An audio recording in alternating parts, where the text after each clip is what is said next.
we want to know the important elements of what to expect. We have to know several things. One, what type of exam will it be? For example, if the examination is totally essay, that's one style of preparation. If, however, there's multiple choice, if there's true-false, if there are short answers, there may be some different types of memorization that I have to do. The key to preparation, of course, is early study.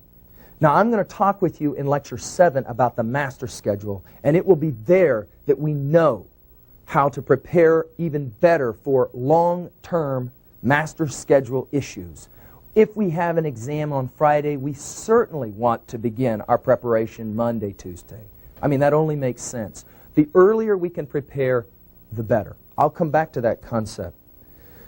The other thing that's always interesting to remember, and many students will remember sometime in their middle school or high school years writing down a cheat sheet because they decided they were going to finally borrow answers or cheat this way, and then all of a sudden find themselves not needing it simply because they wrote the information down. I've heard many students tell this to me. We obviously are going to try and prepare for examinations to some degree this way. We will have information written down. If, for example, we know that it's an essay-styled examination, we might even write several potential essay questions in preparation. I want to talk for a few seconds about group study and exam prep. We know that good students study in groups. This is true. There's all kinds of research to demonstrate that when students get together, if they do it well, and I'm going to talk about how we do that well. If it's done well, group study can be a dynamic learning experience as opposed to simply sitting in a library or at home studying alone. To get together with other students and say, what does this idea mean to you? How does this work? Can you help me figure out this equation? It really does make a difference in exam preparation. But there's a few things that I want to suggest. The first is you got to be well organized. For group study to really work, the group has to be together and has to be organized. You want to meet at least twice a week. Here's why. Good groups demand some camaraderie. You got to get together. It's just like a team. If you only meet once or twice a month to play together as a team, you're probably not going to play together as well as if you meet regularly. So I recommend that you try to get together at least 2 times a week. You want to begin, and this is key, begin every group meeting with some written objectives. In other words, what are we going to accomplish in this meeting? 1, 2, 3, 4. Write them down.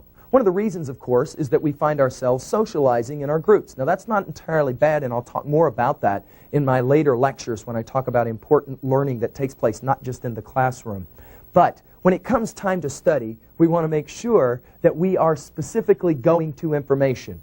And we can do that if we have it written down and then maybe mark it off as we do it. In other words, what problems did you have? What problems did you have? Write that information down. Set some kind of plan of attack. Then I would recommend that you will divide up the workload. So some students will be working with certain kinds of, maybe deciding what types of questions, maybe a multiple choice question or two they would make up. A couple of students may be generating possible essay-style questions for an exam. Everyone's studying together. You always want to end each meeting as well with some kind of plan for the future. Okay, we met on Tuesday. When will we meet again? Let's meet Thursday. And what would we like to cover? Let's cover this, this, and this. If you do it this way, maybe everyone by that point will then have the reading done, which is obviously an advantage. Look, group study does nothing for a student who simply shows up to get the answers. Okay, or didn't read the story and so shows up and says, tell me what the story was about. Not only is this really not much help to the student themselves, it's not much help to the other people in the group. So it's kind of important, if possible, the ideal group would be that everyone is doing learning journals. That should make sense. If everyone was doing learning journals in the classes that you would be discussing in your group work, then obviously you would have a point of reference. We all come together, we all have our objectives written down, and we make our group meetings then dynamic.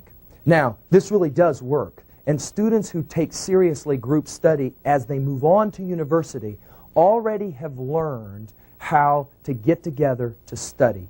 We know that good students at universities study in groups, no doubt about it. One of the problems many high school students have is they're really good in groups, but not study groups. They're good in other kinds of groups. Okay, let's talk for a few seconds about taking examinations, because there's several things that are of importance here. First of all, we want to understand the basics of exam construction. Usually, teachers are going to employ exams to determine if students understand basic concepts. Unlike how most ninth graders in high school think math teachers make up tests just so they can flunk me, the truth is what really is going on here is the teacher wants to know, I have taught this information from 7.1 of the math textbook. Did the students understand? Most of the students. So we want to understand that's really the value of an examination. At the early levels, of course, most exam construction is really kind of simple recall stuff. In other words, this is the word, do you remember what its definition was?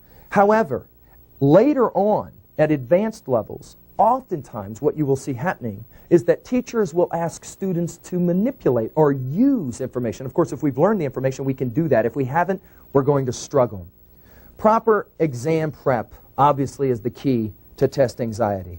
If you know the match information in your learning journals and you know the new information in your learning journals, what can they ask you that you are unprepared for?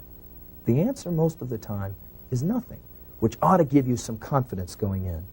But there are some good suggestions that I can make to you about how to take tests in general. First of all, if you are a good active reader, then you will be able to be a good test taker. There are two important concepts for successful exam prep. The first is time management. In other words, you've got to know how much time is given to an examination. And the second is energy conservation. You don't want to spend too much energy on a single item on the test and then neglect all of the others, find yourself at the end having to rush to try and get through. You always want to begin an examination by what I call scanning the exam. You always want to sit down and take a look at what is on the exam. Too many students, when they receive the exam, the first thing they do is, wham, go right to the test. They'll start on item 1, 2, 3, 4, 5, 6, and then they hit 8. And they go, whoa, 8 is hard. They work through 8 for a while and then turn the page only to realize there's 25 questions on this test. They got 8 minutes left. Now what are they going to do? We always begin by scanning the examination, looking for number of problems and type of problems asked. You want to try to predict, how much time is this going to take me? How much time do I need to give to each problem? Let's take a look for a second at a couple of exams. I will show the exam to you, and I want for you to just look at a couple of strategies we might want to use. First of all, let's take a look at a calculus test offered by one of my colleagues at Worland High School. When I asked him about this examination, he said, this is an interesting exam. First of all, if a student were to just begin at the very beginning, they would probably not finish. And I said, really, why? And he said, if you'll take a look at the exam, and it's now in front of you on the screen there, you will notice that exam item number 2 is divided up into several components, okay? Each of these components are worth 5 points. So then a student obviously would want to begin with exam question number 2. Let's take a look at another test that I have brought in, again offered by one of my colleagues at Worland High School. This is from the English department. And take a look. This is a normal little quiz. Notice that we have several multiple choice to begin with, 1 through 14. But then notice that 15 and 16, brief essay. Notice 17 and 18, brief essay. 19 and 20, brief essay. Strategy here is obviously extremely important. We want to scan the test. We want to figure out exactly how much time we should be giving to each one of the items and then work through the most difficult first. We also, of course, want to think about how to take standardized tests. Now, what are standardized tests? Standardized tests, SATs, ACTs, are tests which cover knowledge accumulated over time, and therefore cramming for these kinds of tests is really a waste of time. The key in a standardized test for an SAT, ACT is to make sure you are comfortable with time. I strongly recommend that you wear a watch, and if your watch has a countdown timer, use it, okay? Countdown timers allow for you to know if there are 20 minutes allowed for this section. You begin to work through this section, and then you can always check your watch quickly to know how much time is left. That's the value of the countdown timer. I only have 11 minutes left. I have 11 items left. I'm going to have to work through the last 11 items fairly quickly. You don't want to get hung up on just one of the questions that are asked in a standardized test. You want to conserve your energy. Taking several what I call sweeps of the tests are a way for you to make sure you get all of the major information answered. You want to first of all work through the section you are working on for the standardized tests quickly, answering questions that are easy for you. If you don't know the answer immediately, you just simply want to circle the number and move on to the next one. At the end of the first sweep then, you should have answered all of the easy, what you will call easy items. You will leave those alone and never come back to them. Then secondly, you will take a second sweep of the test, and here obviously you are looking for those items which you think you probably can't answer. It's just going to take you some time. Again, you want to reference your time. If you can, you want to make sure that you can get through all of those items. The other important thing here, of course, is to know if you're penalized for guessing. If you are penalized for guessing, then obviously you don't want to do it. If, however, you're not penalized for guessing, well, obviously do it. Who knows, you may get the answer correct. You always as well want to make sure to mark the answer sheet correctly. I can't emphasize this one enough. When students start to fatigue, get tired, they will oftentimes write the correct answer in the booklet, but then not transpose it correctly onto the answer sheet. It's a big deal. The other thing is, of course, students oftentimes outthink themselves on a standardized test. They think too much about any given answer and they have problems. I strongly recommend that you not do a lot of changing of answers. That in fact what you instead do is make sure that you feel comfortable with the answer that you've given and then leave it as it is. I would obviously get some good sleep the night before you take a standardized test. Obviously get some good meal the night before you come. Test taking for standardized tests is major time consumption, energy consumption. And when you finish, you are fatigued like you've run a race. That's what you feel like. And so preparation is obviously important there. Okay, let's talk in the last few minutes about test anxiety. I believe that taking tests is a skill, just like doing anything else well in school is a skill. Unfortunately, a lot of students don't give themselves the opportunity of learning how to take tests because they either will cheat through their tests or they will just not take them that seriously. And then as they move up, they find themselves needing to take tests well, and then all of a sudden they haven't really learned how to do it. So it is a skill. The more you do it, I believe, the better you're going to get at it. If you have prepared properly, okay, and you come in to take the test, you ought to be able to know that you can do fairly well. I make this recommendation, and I recommend this certainly for any test that you would be taking. Anytime you receive the test, look around the room. What is it most students do immediately? They immediately start answering the test. Some students, if they're even good students, they will maybe be scanning the test. My recommendation is to take the test, set it on the table, lean back, and take a full 60-second, 1 full minute break. Sit and just shut your eyes and relax.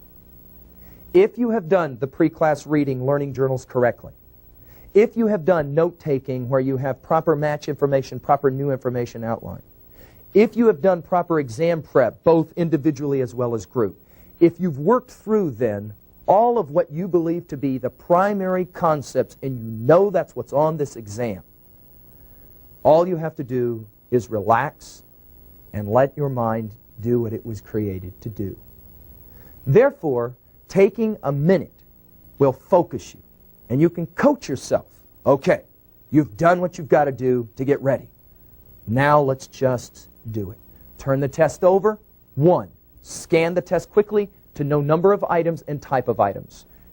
Take a look at how much time you have left for the exam. If you're writing an essay, obviously you want to give yourself some time to be able to finish and then maybe even make some editing comments, at least cruise through the paper a couple of times to see if you can find any grammar errors. Notice one more time, tests are tools. They are not for torture. Okay? Calculus teachers don't give torture chamber tests. The tests are there to help you understand the concept, which is again why a warrior and a scholar, a top student, can have the exam and the key right next to them and they will never look at it for this very reason. They want to know, did I learn the information? And now finally, in regards to test anxiety, I'd like for you to think about how important it is that after an examination is completed and you receive your examination back, most students look for the grade. Good students look for specifically what they missed. Most good students know what they've already missed. They already know because their exam preparation failed in one area. If you miss on an exam, it's extremely important that you go back to the instructor, that you sit down and you say, how can I make sure I understand this concept? Good students will ask instructors for more items on their own to make sure they understand the concept before they move on. This is what good students do.